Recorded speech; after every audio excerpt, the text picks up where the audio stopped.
Troisième partie. Pour en revenir à la matière, inerte ou vivante, elle est, pour l'énergie, au centre de toutes les formes de matérialité. Une sorte de désir de créer et de paraître dans une projection spatiale, pesante et haute en couleur. En d'autres termes, le corps physique, celui en qui nous nous identifions avec force, accroché à lui comme le naufragé à son radeau, est en dernière analyse un corps de projection adapté pour grandir, croître et évoluer dans une dimension particulière, la nôtre. C'est celui que nous déposons tel un vêtement déshabité à l'instant de la mort. C'est alors que, comme dans les EMI, nous pouvons l'observer de haut avec stupéfaction et découvrir qu'il nous a représentés mais qu'il n'est pas nous. Aussi folle que cette affirmation paraisse, notre corps n'est pas nous. Il est d'ailleurs assez facile de démontrer que dans nos propres mots et appréciations pour qualifier notre corps, nous ne nous identifions jamais à lui. Qu'il nous plaise ou non, nous parlons toujours de lui comme nous le ferions d'un vêtement. Le nous, quant à lui, fait partie de notre structure vitale appelée corps énergie ou corps spirituel. Les EMI nous l'affirment avec force et la physique quantique nous encourage à l'imaginer. Ce corps rejoint à l'instant de sa transition sa dimension naturelle et d'origine appelée couramment au-delà, ultime espace hors temps et hors dimensionnel que découvrent, non sans un certain émerveillement, ceux ayant vécu leur MI. D'où le sentiment extraordinaire de retour à la maison traduite par l'affirmation «je suis chez moi». En tant qu'organe spécialisé, le cerveau, au-delà des apparences du contraire, ne crée pas nos pensées. Sortez-vous, si j'ose dire, cette idée de la tête. Selon toute vraisemblance, le cerveau, par sa seule matérialité, ô combien complexe, ne crée aucune pensée. Il permet seulement à une pensée d'être exprimée d'une façon ou d'une autre. Les pensées sont et se comportent comme des ondes. Exemple, nous disons une pensée m'est venue, une pensée m'a traversé l'esprit. Je viens d'avoir une idée lumineuse, j'ai bien capté, je lis dans tes pensées, nous sommes sur la même longueur d'onde, etc. Ces expressions, de même celles en ce bas monde, ici-bas, rendre l'âme, corps et âme, ou au-delà, ne sont ni gratuites ni liées au hasard. Chacune d'elles a une profonde signification. La nature vibratoire, et donc transmissible des pensées, explique que la télépathie soit une réalité expérimentale. De nombreuses recherches ont confirmé la réalité du phénomène. Les pensées émanent de notre conscience, mais ce terme englobe aussi bien celle de notre fameux moi que celle faisant partie du subconscient collectif. Dans ce sens, on peut donc capter, c'est de très loin ce qu'on fait le plus souvent, des pensées ou des images non générées par notre propre conscience. Ça explique que l'imagination ou l'intuition puissent être des sources informationnelles. Ça explique aussi que, tels des virus mentaux téléchargés, les pensées et images puissent se déposer en terre de conscience comme le feraient des graines, s'y enraciner et prospérer, pour notre plus grand bien ou notre plus grand mal. Et nous expérimentons tous les jours cette réalité. En cette ère de réseaux sociaux aliénants, déversoirs de toutes les idées, de tous les excès et fantasmes, nous expérimentons tous les jours les effets de l'enracinement des pensées, images, croyances et idées émises par tout un chacun. Encore une fois, pas toujours malheureusement pour notre plus grand bien. Les pensées peuvent de prendre plusieurs formes: information, ordre, incitation, pulsion, obsession, intuition, pressentiment, prise de conscience. La conscience qui les génère ou les relaie est un attribut de notre corps spirituel. Quoi qu'il en soit, aucune pensée ne naît du cerveau en tant qu'organe psychogénérateur. Personne n'a jamais pu détecter un quelconque processus biologique entre guillemets générateur de pensée, ni une quelconque pensée s'échappant du cerceau. Si vous voyez une pensée s'échapper du cerveau, faites contrôler votre vue ou consultez un psy. De même que vous ne pouvez voir les milliards d'ondes cryptées s'échappant de votre téléphone portable pour être captées dans la seconde à 10 000 km, de même, vous ne pouvez voir les ondes émises en continu par votre émetteur-récepteur appelé cerveau. Deux mondes s'interpénètrent dans une interface et une coopération parfaite: l'organique sanguinolent et l'ondulatoire informationnel. Celui ou celle qui parviendra à décrypter au plus près les mécanismes entre guillemets sécrétoires sera assuré, Kaiorsio, d'être candidat ou candidate pour le prix Nobel. Pour l'heure, par-delà les apparences et nos spéculations, aucune preuve expérimentale de cette filiation n'a pu être démontrée. Et pour cause, notre conscience ne semble pas générée par le cerveau. Elle a juste un pied-à-terre décentralisé dans chacun de nos 100 milliards de neurones. Et tel un énorme casque invisible qui enserre notre cerveau, elle est partout à la fois et nulle part en particulier. En réalité, notre prodigieux cerveau se révèle être le trône de la conscience. Juste le trône. Le cerveau est d'abord et avant tout une structure relais. Il contrôle la gestion de toutes les grandes fonctions qu'on lui attribue. Mais, point très important, il ne crée pas ces fonctions. Telle zone répertoriée dans ou à la surface du cerveau relaie telle fonction, telle autre, telle une autre fonction. Vous pouvez imaginer ainsi des millions de zones ou de points relais, tant certaines fonctions comme la maîtrise d'une langue par exemple, peut dépendre d'une zone de quelques millimètres carrés seulement. La neurochirurgie a largement prouvé cela, en nous montrant que si l'on détruit une zone de 2 à 3 millimètres carrés seulement à la surface du cerveau, on peut supprimer purement et simplement la maîtrise d'une langue étrangère. Ça signe le rôle majeur du cerveau relais. Selon ses besoins, la conscience peut créer ou reprogrammer toutes les zones relais nécessaires à l'assimilation de nouvelles fonctions et connaissances. Ça renvoie au concept de neuroplasticité cérébrale. Une question majeure se pose, pourrions-nous être autre chose qu'un corps physique de chair et de sang? Réponse de la science. Non, impensable. La science considère que le mammifère appelé homme est essentiellement une entité biologique parvenue au sommet de l'évolution, une sorte de super-machine devenue pensante pour cause d'hypercomplexification des interactions neuronales. Pour de très nombreuses raisons développées dans mon livre, cette thèse semble intuitivement et rationnellement peu vraisemblable. Pour deux raisons. 1. Elle est radicalement remise en cause par les EMI et il est aujourd'hui difficile de balayer cette expérience d'un revers de main. 2. La physique moderne, devenue physique quantique, a abandonné depuis longtemps la seule vision du réel réduit à la matière tangible. Finalement, ces deux sources se rejoignent pour évoquer l'existence d'un corps-énergie baptisé quantique par les uns et spirituel par les autres. Disons-le tout de suite, ce corps est pour nous totalement invisible et indiscernable, et dans notre vision du monde, c'est une des grandes raisons de la non-acceptation du concept. Du point de vue de celui ou celle qui vit son EMI, les choses sont très différentes. Très souvent, au début de l'expérience, lors de la phase dite de décorporation, il n'y a pas de perception claire d'un quelconque corps.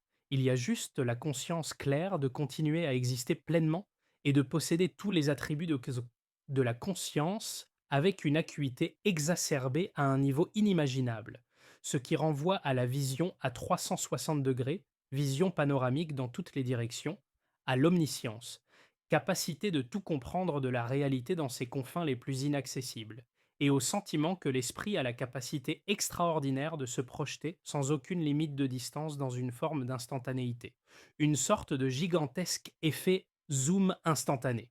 C'est ce qui fait dire à ceux qui vivent cette expérience qu'ils sont dixit plus vivants que jamais.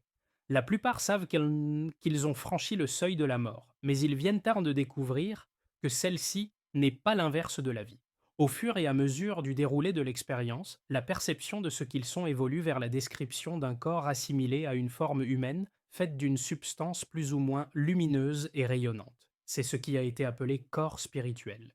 Je veux dire d'emblée que les EMI ne sont pas les seules expériences permettant de suspecter fortement l'existence d'une sorte de corps-énergie caché dans notre corps physique. Sans entrer dans les détails, j'ai cité le magnétisme et l'effet Kirlian. Je renvoie mes lecteurs à une recherche sur Google pour en savoir plus. Concernant ce mystérieux corps spirituel, nous n'en sommes pas pas au stade d'en expliquer la nature, juste à celui de devoir en accepter l'existence. Le seul fait qu'il soit indétectable pour nos sens communs ne devrait pas nous interdire de croire en son existence. En 2025, plus personne ne devrait se baser sur ses propres sens et son esprit cartésien limité pour décréter qu'une chose existe ou non.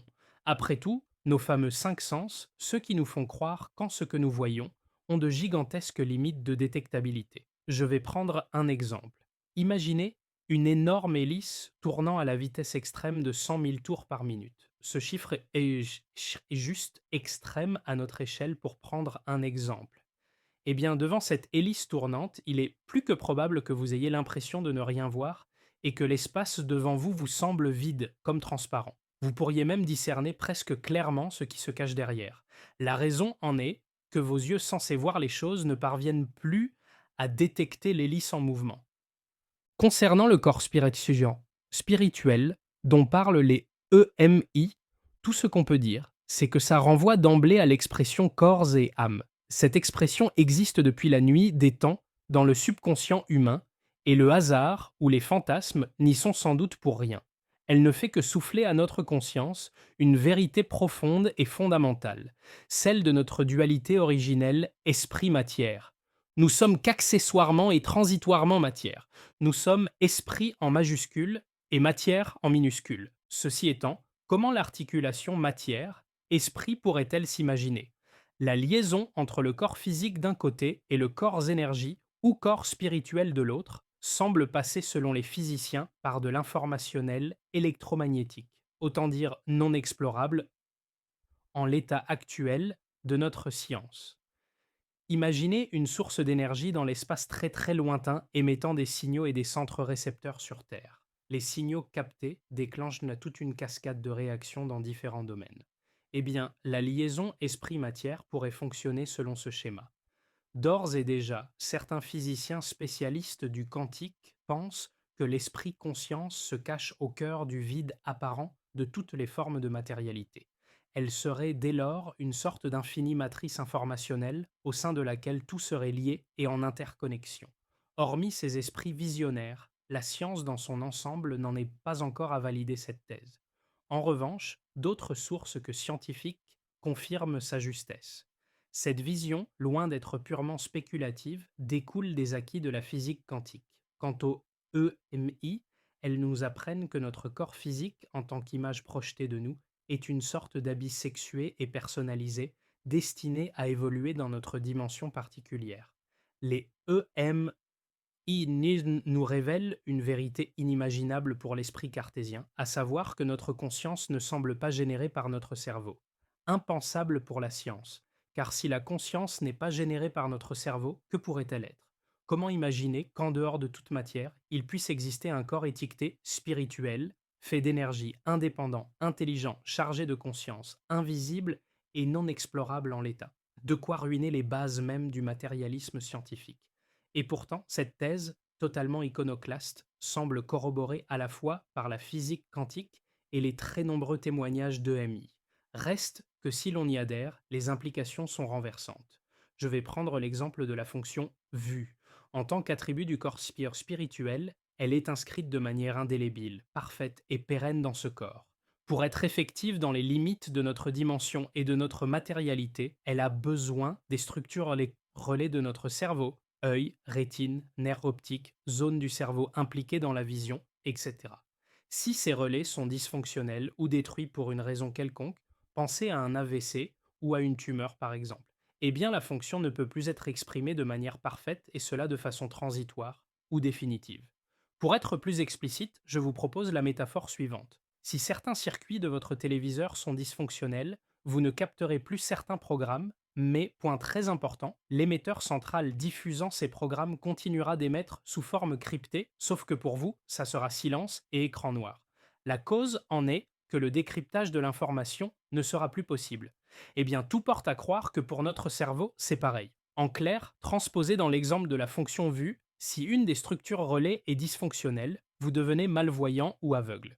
Pour autant, la fonction elle-même, inscrite dans le fameux corps spirituel, est toujours parfaite et intacte, et pour ceux atteints de ces handicaps, ils découvriront cela au seuil de leur mort. En effet, les MIS vécus décrits par certains aveugles de naissance, ceux qui n'ont jamais rien vu, confirment très largement cette thèse, car contre toute attente et à leur grande stupéfaction, au moment de leur EMI et pendant leur phase dite de sortie du corps, ils voient ce qu'ils n'ont jamais vu auparavant.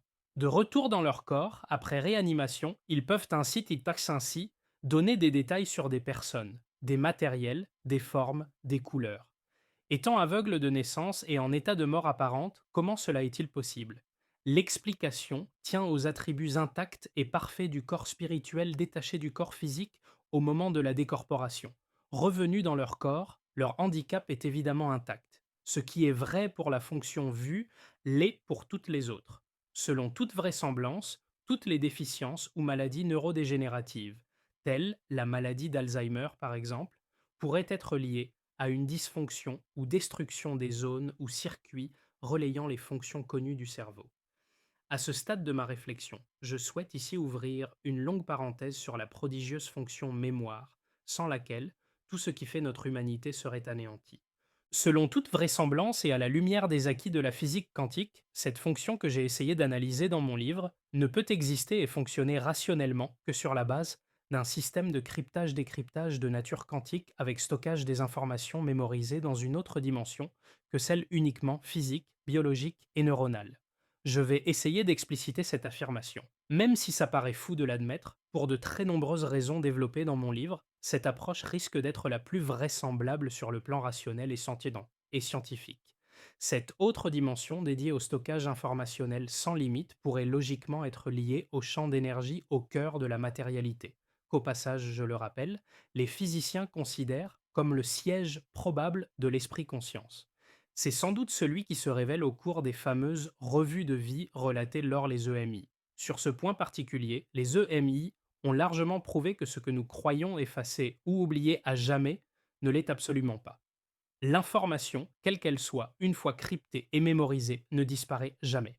La raison en est qu'elle est construite avec la substance de l'énergie esprit, et celle-ci, comme je l'ai dit précédemment, n'est pas en soi destructible ou sujette à l'effacement. Seule notre capacité à capter et à récupérer plus ou moins clairement et fidèlement l'information cryptée semble altérée ou impossible pour différentes raisons. La maladie d'Alzheimer étant une de ces raisons. La séquence appelée revue de vie, quand elle se produit, semble largement prouver cela. Les moindres souvenirs de la prime enfance, même les plus ténus et les plus lointains, y sont restitués avec une grande précision. Qui est sincèrement capable de se rappeler du visage de sa maîtresse à l'école maternelle? Eh bien, cela a été possible dans les revues de vie. Pour expliquer ces restitutions, l'hypothèse d'un stockage quantique après cryptage dans une sorte d'hyperespace assimilé à une banque mémoire universelle semble s'imposer. Je ne prétends pas affirmer là une vérité scientifique. J'émets simplement une hypothèse. En suivant cette idée, on ne peut s'empêcher de faire le lien avec notre cloud. Là encore, malgré toutes ces énormes limites physiques de stockage et de performance, nous avons traduit technologiquement une vérité universelle. Sans ce référentiel, nous n'aurions pas pu imaginer ou inventer ce système. L'idée que la mémoire fonctionne sur cette base ne doit pas heurter notre rationalité, car en réalité, dans nombre de nos technologies, nous utilisons pleinement ce type de cryptage. C'est le cas dans la téléphonie, le cinéma, l'Internet, le web, l'holographie, quasiment dans toutes nos technologies. L'ultime validation de cette vision est la création de l'IA. Qu'avons-nous fait dans ces exemples, sinon crypter des réalités, des informations, les mettre en mémoire, les faire transiter et les restituer après décryptage? Le résultat final restitué nous apparaît comme étant une réalité, tout ce qu'il y a de plus vivante. Pour en revenir au fonctionnement de la mémoire, l'accès aux données mémorisées est factuellement quasi instantané. En clair, vous émettez le désir de vous souvenir, et le rappel de mémoire arrive dans votre esprit comme une carte-réponse surgit devant vos yeux dans les 2 secondes, c'est quasi instantané. Compte tenu de ce mécanisme assimilé à une requête validée par Enter, suivie par un affichage quasi instantané, toute autre explication, autre que quantique, type stockage sous emballage biologique ou physique, ne saurait expliquer cette instantanéité du relargage mémoriel, ni même la quantité absolument infinie d'informations gérées par la mémoire le long d'une vie. Au final, les zones du cerveau impliquées dans la mémoire semblent plus être des zones portail gérant le cryptage, décryptage, restitution, que des zones de stockage local, des mémorisations, sous emballage plus ou moins physique. Comprenez par là moléculaire, vésiculaire, ou tout ce que vous pouvez imaginer d'autre, de localisable et identifiable pour affirmer c'est stocké là, dans telle zone de notre cerveau. La réponse la plus probable est plutôt de dire que ce n'est pas stocké là, ça ne fait que transiter par là. Le là en question est une zone de traitement, de cryptage, décryptage et de transit. Aucune mémorisation ne peut être conservée dans les rayonnages des zones allouées à la mémoire sous un emballage strictement physico-chimique. Ça semble conceptuellement exclu. C'est en tout cas mon analyse. J'espère m'avoir fait comprendre et je referme là la longue parenthèse mémoire. Quoi qu'il en soit, l'implication d'un cryptage-décryptage quantique au cœur de tous les rouages de la vie semble faire son chemin dans l'esprit de nombreux scientifiques.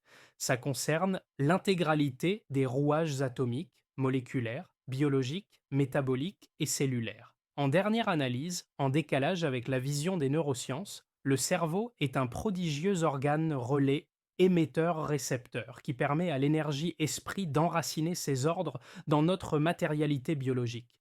La vérité de loin la plus probable, c'est que l'esprit donne des ordres, conscients mais le plus souvent totalement inconscients, et la matière s'exécute.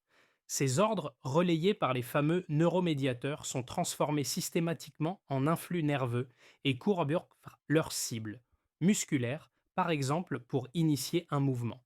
L'interface corps spirituel, cerveau physique, fonctionne dans ce sens et sans doute pas dans le sens inverse comme le suggèrent les neurosciences. C'est aujourd'hui ce que pensent de plus en plus de scientifiques, physiciens, médecins ou psychiatres, auteurs de livres, conférences ou podcasts. On comprendra dès lors que la mort physique du corps, et donc du cerveau, n'entraîne pas avec elle celle du corps énergie-conscience de l'entité qui, entre guillemets, nous a quittés. Ce que le biologique n'a pas pu créer, il ne saurait le décréer ou l'anéantir dans ses morts charnelles. Les EMI témoignent avec force de cette parfaite survivance, sauf à discréditer obstinément toutes les informations recueillies par le témoignage humain. L'énergie esprit, partout où elle opère, vie animale, vie végétale, est intrinsèquement porteuse de ce que nous appelons la vie. En réalité, les mots vie, esprit, conscience, énergie sont très liés à défaut d'être synonymes et émanent de la même source auréolée de sacré, celle que notre subconscient a appelée Dieu. Très au-delà de nos petits neurones, l'énergie esprit existe à l'évidence dans chaque cellule, même les plus insignifiantes. Qu'elle soit animale ou végétale, une cellule vivante n'est pas réduite à un sac rempli d'atomes molécules complexes, en interaction réflexe permanente et perpétuelle dans une danse infernale. Il est exclu de réduire la vie à cette vision par ailleurs non prouvée par la science. L'essence de la vie reste totalement à élucider. De cette opacité est née l'hypothèse empirique de ce que certains ont appelé des ondes de forme. Ces structures, que l'on peut qualifier de matricielles ou de therméricielles ou de préphysiques, ont été pressenties par plusieurs scientifiques depuis un siècle. Selon cette vision, toujours non validée par la science, l'essence de la vie serait de nature électromagnétique, autant dire non physique et non explorable en l'état actuel de notre science. Aimant les métaphores, ma façon personnelle d'imaginer ces structures est la suivante. Pour fixer les idées, ces ondes de forme pourraient résulter du travail d'un ingénieur designer qui imagine des formes, des architectures, des volumes, des fonctions intégrées, des profils, des contenants et des contenus. Imaginez l'infinie variété des formes de la vie animale ou végétale dans leur diversité, perfection esthétique et fonctionnelle la plus absolue, et vous saisirez mieux le sens des mots ingénieur designer. Plus exactement, vous en saisirez mieux la nécessité d'en imaginer l'existence. Aucune forme complexe, ciselée, parfaite et aboutie ne saurait être le fruit de mutations uniquement aléatoires. Personne de rationnel ne peut imaginer ça. Au demeurant, le lien unissant mutation, projection d'une architecture, d'une forme ou d'une fonction complexe n'est pas fait et je doute qu'il se fasse sur les actuelles bases théoriques de la théorie de l'évolution.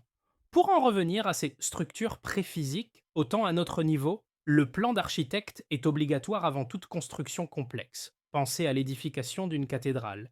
Autant ces ondes de forme semblent elles aussi obligatoires à imaginer, tant s'en passer pour expliquer la complexité des formes du vivant devient impossible.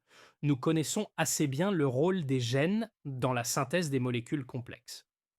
Qu'en est-il de leur rôle dans l'élaboration des formes et des architectures? La science ne répond toujours pas à cette question. Comment est-on passé, par exemple, de l'architecture dinosaure de 20 mètres à celle d'acariens, mesurant moins d'un millimètre avec pour les deux, je me permets d'insister sur ce point, l'intégralité des fonctions complexes, étagées et interconnectées propres à la vie, à savoir cardiovasculaire, respiratoire, locomotrice, digestive, reproductrice, etc. Imaginez le cœur, les poumons et le cerveau de l'acarien dans un corps ne dépassant pas le millimètre. Difficile. Autre variante de la même question. Comment l'architecture singe a été sublimée en architecture homme cérébralisé et pensant?